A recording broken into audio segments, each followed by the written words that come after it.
Okay, so yun nga ng mga dre. From handling muna tayo. So, create muna tayo ng bagong file. Sample form.js. So, dito sa gagawin nating actualization sa loob mismo ng component na gagawin natin is dito na natin i-demo yung actual na control components. So, kung paano siya ginagawa, then also kung paano nga ba siya totally ini-implement. So, simulan na natin. Start tayo, import. Lagi tayo mag-i-umpisa sa React.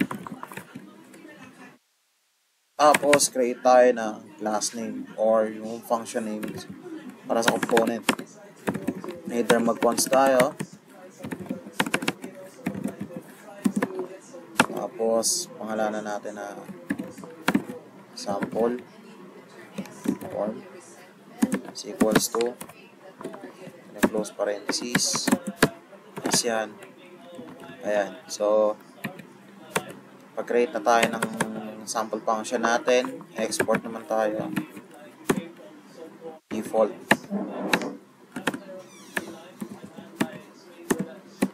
Sample form. Tapos, create na tayo ng return. Tapos, lagyan natin ang component ba ito. Ayan. So, yun. Nakapag-create na tayo ng actual component natin. Try na rin natin itong i-export sa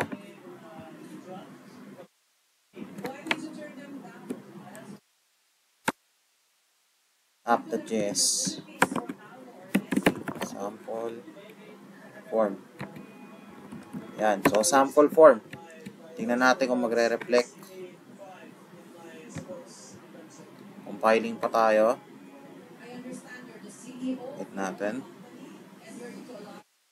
Ayan. So, nag-reflect na siya. Wala siyang nakikita dito. Although ito, tatanggalin natin to soon yung mga warnings na to. Tapos, saka natin siya ayusin. Kakaroon tayo ng konting another episode ng video para dyan. Pero sa ngayon, dito muna tayo. Okay. So, we got already have the sample form. Tapos, ito, nandito na tayo ngayon. So, paano nga ba tayo mag-i-initialize muna ng actual na storage ng data na pagsasalpakan natin ng input natin ng actual na forms natin. So, ganito muna gagawin natin. So, sa paste na to, ito yung pinakaunang way na pwede natin gamitin. So, pwede tayong gumamit ng useState. So, alam ko nagkaka-idea na kayo ngayon. Yes po, gagamit tayo ng hooks sa loob ng functional components. Yes, lagi yan.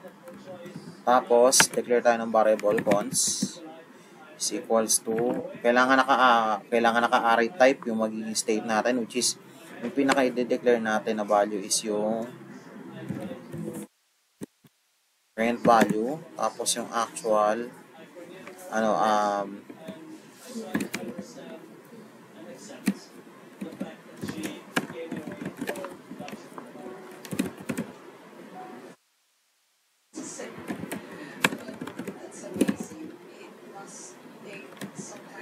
equals useState.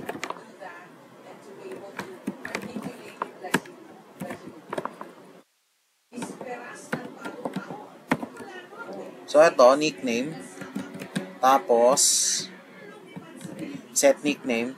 Ito yung gagamitin natin ngayon para makapag-setup tayo ng change value sa loob mismo nung actual na state natin. So, ito, papakita ko sa inyo kung paano siya i-manipulate through using state management dito mismo sa hooks ng useState.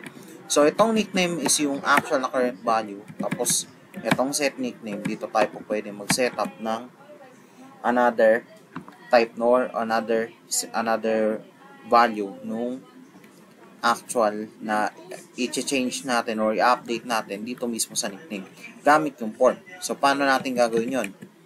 So, meron tayong form, mag-setup tayo ng form ngayon.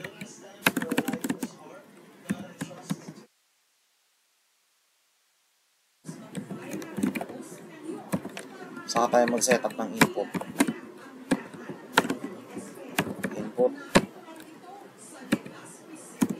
Type.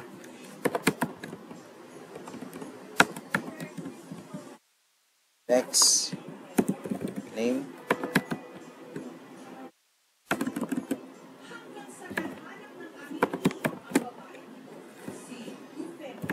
nickname, tapos ang lalagay natin dito is value,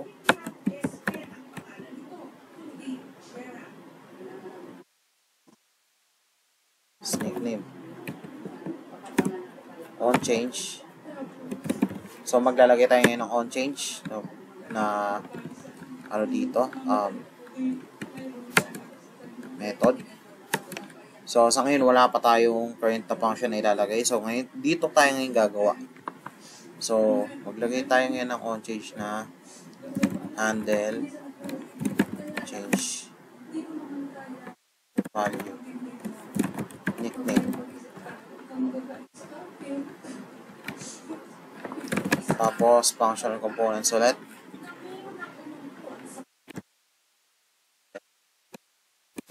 Change value nickname equals, so E. So itong E, ito yung pinaka pwede natin gamitin to get the actual value of this input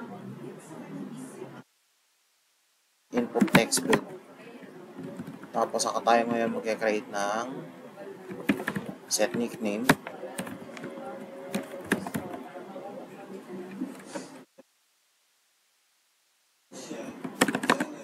Tapos e.target value. Yan. Tapos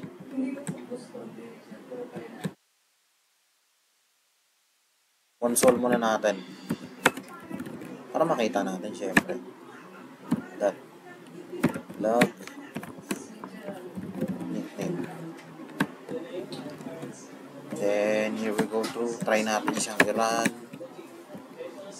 May error. State. Ba't kaya? Okay, mukhang nakita ko na kaagad. Form. Bakit form lang? Form is not defined. Bakit kaya?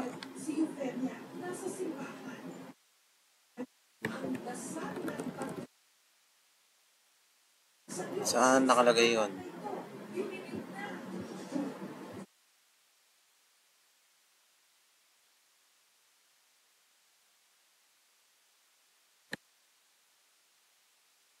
Kaya nagkagano. Teka lang. Check nga natin mabuti yung error.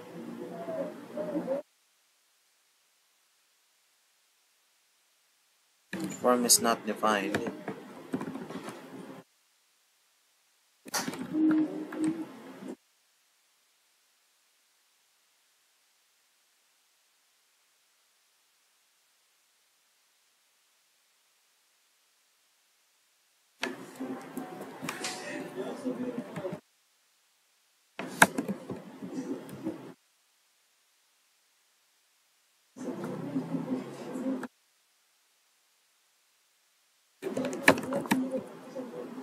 Ayun.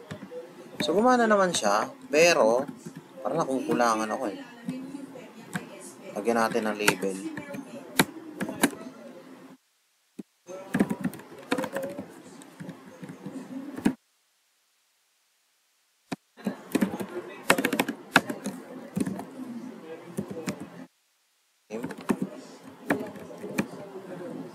So, yun.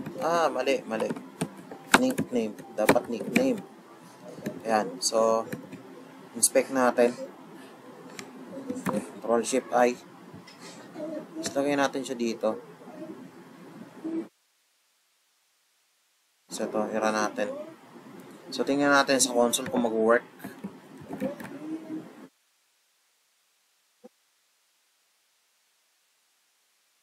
So, hindi siya totally nag-real time. Hindi siya yung actual na pag tinype mo, lalabas ka agad yung actual na value dito sa may nickname. Pero, try natin baguhin.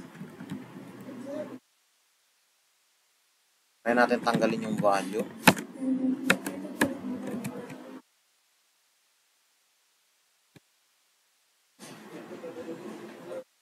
Set natin yung element. Refresh natin.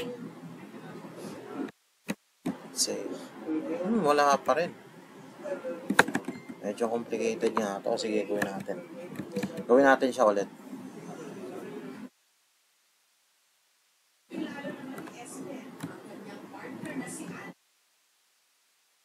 Dito na lang natin siya pakita.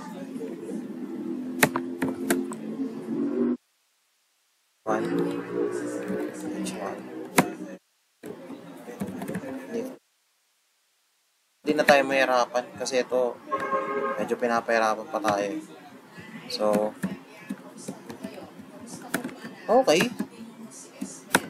Okay naman pala siya kapag nilagay siya sa component. Doon lang talaga sa console. Again, kung gusto nyo matry, although okay lang naman sa console, pero dito kasi, kapag tinry ko siya dito, mas okay siya kasi bakit? Kung ano yung actual na tinatype ko ngayon dito sa input field ng team name, yung din yung lumalabas dito sa current na state niya. Sa baba, which is yung text. Halimbawa, ito, jobs. Ayan. Saktong-sakto. So, simple lang din naman ang magiging explanation natin dito. So, katulad ng sinabi ko kanina, although, try nga natin kung may value muna to.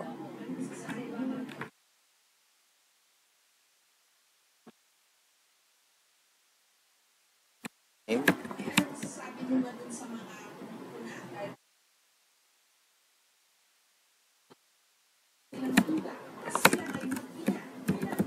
Okay, same pa rin naman eh. Ang pinakaiba lang, every time na meron tayong setup na panibagong or loading ng actual component, kapag halimbawa nag-update siya dito. Actually, hindi na eh. Try natin.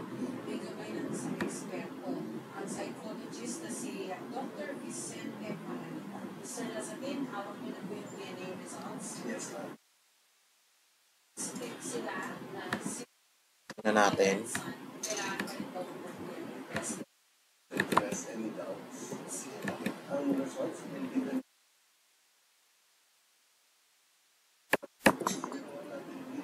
Try nga natin nire-rank ulit. Medyo nagugulang pa ako sa part na to.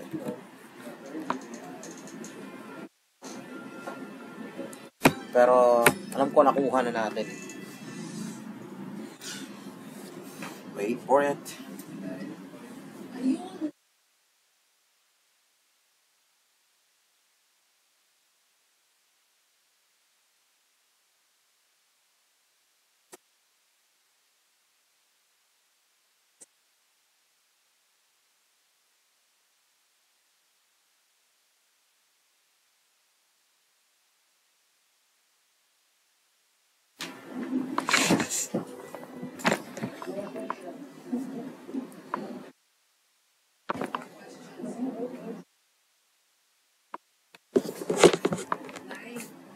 Yan.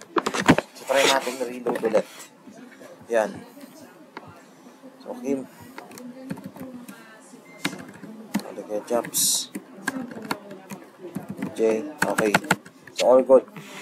So, confirmed it's already working right now.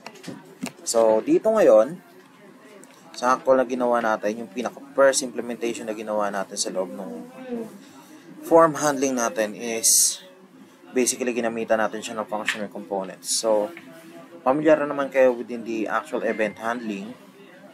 Tapos, meron tayong sinesetup na actual na function, which is yung tinatawag natin dito mismo sa event. Tapos, paano nga ba natin nakukuha yung actual na value ng form na to?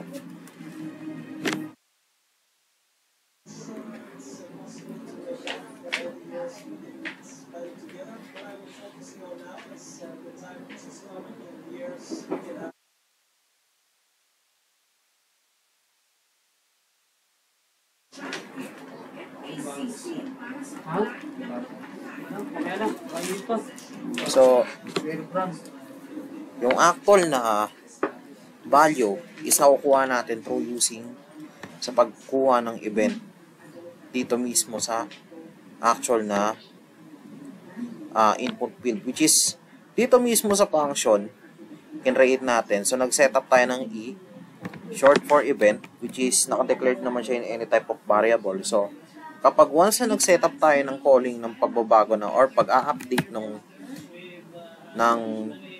nakastore na data doon mismo sa state, itong actual na event na to, ilo-locate niya ngayon yung pinaka-target na element niya, tapos kukunin niya yung actual value habang sinasagawa niya dito yung on-change. So meaning to say, itong actual na ginagawa natin ngayon, specifically dito mismo sa loob, yung form control, is kinokontrol na natin yung actual value na meron dito mismo sa input field na to, papunta dito mismo sa function na to, para at least dito, yung gamit yung statement ng set nickname is nababago, frequently, na binibigyan natin ng panibagong equivalent value galing dun sa event target na dun mismo nakasetup sa input field, is basically, napupunta na siya dito sa loob ng nickname. Tapos, pwede na natin ngayon i-display yung nickname na data dito mismo sa component. So, katulad lang nito, parang specifically, ganito lang naman din na sample yan eh. Yung jobs yan, di ba? So, kung ano yung exact kung tinatype natin, yun din yung lalabas dito sa loob ng component natin. So, meaning kasi wala tayong dapat alalahanin. Wala tayong dapat na ikabahala dito mismo. Kasi, tamang-tama yung data eh. Consistent yung data na pinapasok natin. Most of the same time, hindi na natin, although, kinonsol natin kanina, doon lang naman nagkakaroon ng konting glitch. Pero, this time around that we got already developed this one, okay na okay siya. Maganda yung setup niya. Especially, nakukuha niyo yung exact value na meron dito sa loob ng input field na to. And it is always being displayed with. So, yun. So, next up, yung next way natin is pwede natin siyang gamitan ng class components. Tanggalin na natin yung use state. Hindi naman na natin gagamitin ito masyado. Tapos, pag-uwi natin yung setup implementation. Bakit? Kasi gagawin na natin to class sample form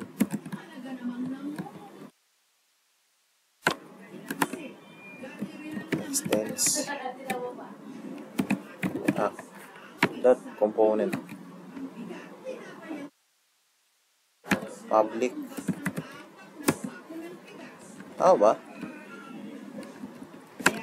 Medyo nakalimutan ko na rin. Alam ko may sample na ng class components dito. Yan, class. Sorry. Mali pala ako. Ay, sorry.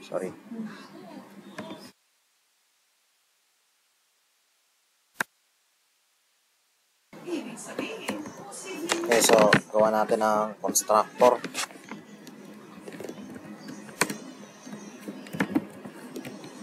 Tapos, props.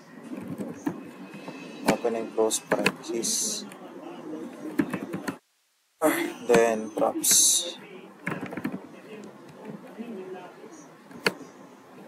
This, that state is equals to nickname. Tapos, okay na to. Kuha na lang natin ang render.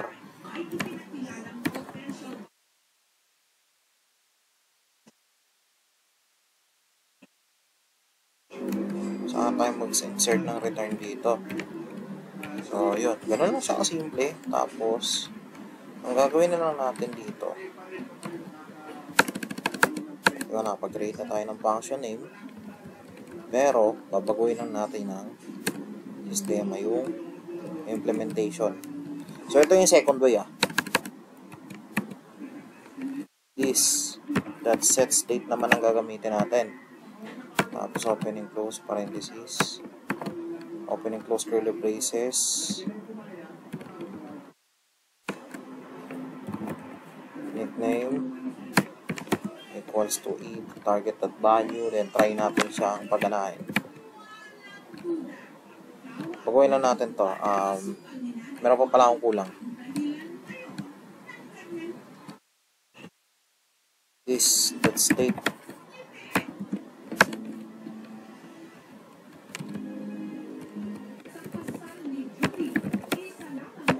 Ayan.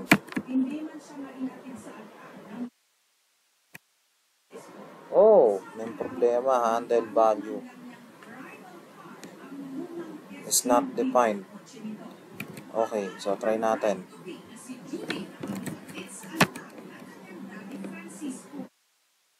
Okay. Tingnan natin. Sige. Try natin ngayon to. Oh, same lang din. Okay, sige. Goods. So, goods lang. Okay lang. So, frequently, same implementation, same result. Pero anong pinagkaiba? Simple lang. Gumamit naman tayo dito ng set state, which is, karaniwan lang kasi natin talaga magagamit to sa class components. So, class sample form extends React component, which is basically nagbuo tayo ng constructors, nag-declare tayo ng super, tapos meron tayong this.set state na naka-setup, which is sa loob ng object is nakalagay na mismo yung actual nickname, tapos zero value. So, ginawa natin, nagkaroon lang tayo ng konting revisions within the whole form. Yung binigyan natin na value is naka-declare na lahat dito. Dineploy yung sinetup natin na state is naka-declare na dito as this.set state nickname instead of nickname lang. Kasi, naka-setup siya dito as another form of declaration ng state into a form of class components. Ganon din dito sa function na ginawa natin. So, imbis na handle change value nickname, nilagyan na natin siya ng this attached. So, ganun din.